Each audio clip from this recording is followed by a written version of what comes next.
and we'll start with Group A. Mr. Sawyer, you'll go first, and we'll go to my left and then back over there.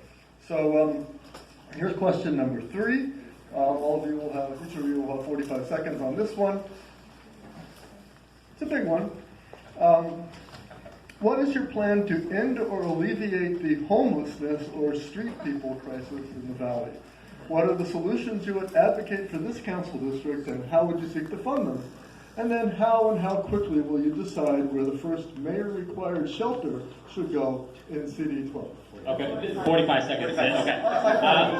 All right, now listen, I'll call it over. We had a forum. 60 seconds each on this. We had a forum a couple weeks ago, and I think I was the only candidate that said, I will not put a bridge house in CD-12. I don't like the mayor holding us hostage, saying that until we put a bridge house into this district, that he will enforce the Jones settlement. I go to 140 houses a day, door to door. And I was going to Chatsworth and Woodley to get on the 118 to come to Granada Hills to go door to door. And I saw a man completely naked and nude over there on the corner of Chatsworth and Woodley. And so I stopped my car and went over there to ask him what he was doing. And as I did that, another man came over with his bicycle and started hitting me with his bicycle. This is not the area I grew up in.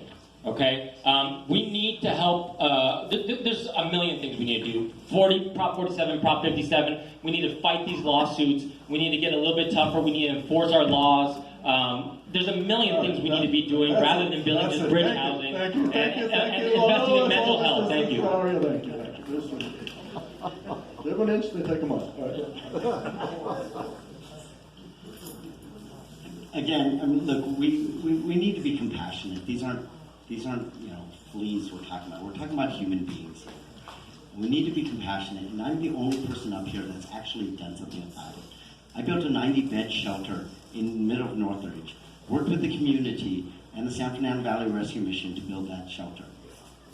Not only that, but we need to be compassionate not only to the homeless, but we need to be compassionate to the businesses and you, the homeowners. That's why when you drive around District 12, you don't see the problem that other districts have or other communities. Because I funded a program with sanitation, LAPD, Department of Transportation, to go out, do outreach to the homeless population in our district. We get that service 3 or 4 times a week. Other districts get that twice a month. That's why this election is important. Programs like that, experience needed to bring the funds to this district. All right, Ms. Lundquist, thank you. Now, what are your solutions for the homeless street people crisis? Yes, thank you. I believe everyone deserves to have a roof over their head. And whether you share that belief or not, the evidence actually shows that the housing first model is actually the most effective way to fight homelessness, and it's also the cheapest way to fight homelessness. So right now, when people are living on our streets, they actually cost us about $140 to $160 per day, us as taxpayers. That's because of emergency room visits, interactions with the police and sanitation, things like that. It's actually cheaper to give folks a home and to provide services on top of that. Mental health services, drug addiction counseling, career counseling, and all the various services that are needed to help get people back on their feet. And that is the cheapest thing to do. Thank you. All right, Mr. Bieber again, and I haven't heard anybody address how they would cite the first mayor-required shelter, so I'll pick up on that.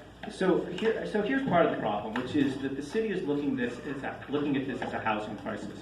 It's not only a housing crisis. That's a component to it, but there are other components to it as well, which are the mental health component and the substance abuse component. So one of the things that we need to do as a city is to advocate for stronger conservatorship laws, so we can make sure that the people that need help are getting the help. Those people who cannot make good decisions for themselves are not able to be helped because their family members are out there trying to help them, and they can't help them because the law requires that these people become a danger to themselves or others before anybody can step in.